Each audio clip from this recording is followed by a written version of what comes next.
Mesdames et messieurs, bonjour. Le personnage de cet épisode, c'est Abdelrahman Yousfi. Abdelrahman Yousfi est né le 8 mars 1924 à Tanger, avec une licence en droit, un diplôme de 3e cycle en sciences politiques et un diplôme de l'Institut international des droits de l'homme. Abdelrahman Yousfi a commencé comme avocat, puis s'est engagé dans la politique. Il a été l'un des fondateurs de l'Union socialiste des forces populaires. Il a été arrêté, emprisonné et exilé.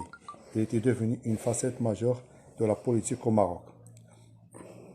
Il consacre son travail entre 1944 et 1989 à l'organisation de la classe ouvrière à Casablanca. De 1949 à 1952, il se consacre au service des travailleurs migrants marocains en France. Il a participé à l'organisation et la gestion du mouvement de résistance de l'armée de libération après l'isolement du roi Mohamed V français de 1953 à 1956. Il a fondé avec le Mehdi Ben Barka, Mohamed El Basri, le Mahjoub Ben Siddiq, Abdelrahim Bouhabid et Abdallah Ibrahim, l'Union nationale des forces populaires qui a été séparée du parti de l'indépendance en 1959.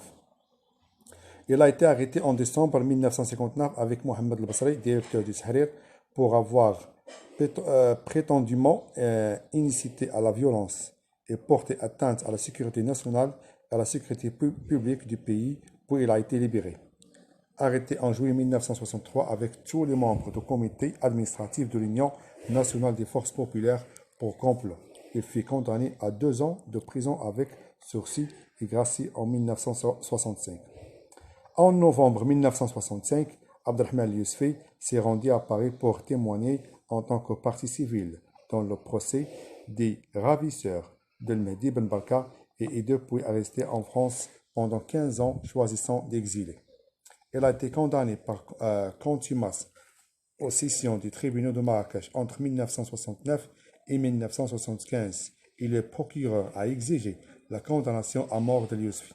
Il a été gracié le 20 août 1980 et retourné au Maroc en octobre 1980.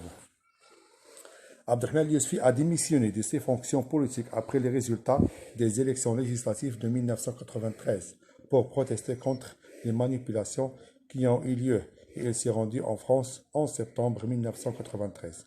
Il est ensuite revenu sous la pression de ses collègues et dans le cadre d'une nouvelle réforme. Il est revenu en tant que secrétaire général de l'Union socialiste des forces populaires en août 1995. Entré en réconciliation avec le gouvernement marocain où il a été nommé Premier ministre en février 1998 et il a poursuivi ses fonctions jusqu'à frontière de novembre 2002.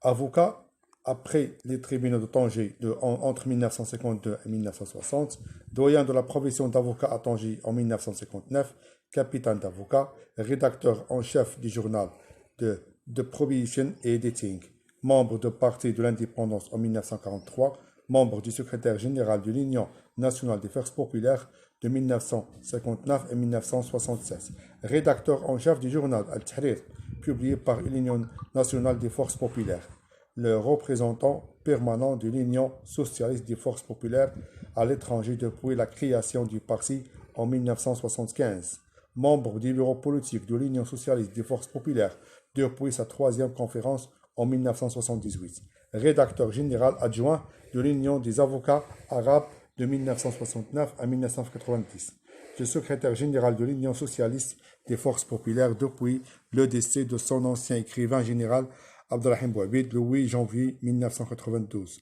Premier ministre du 4 février en 1998 au 9 octobre 2002.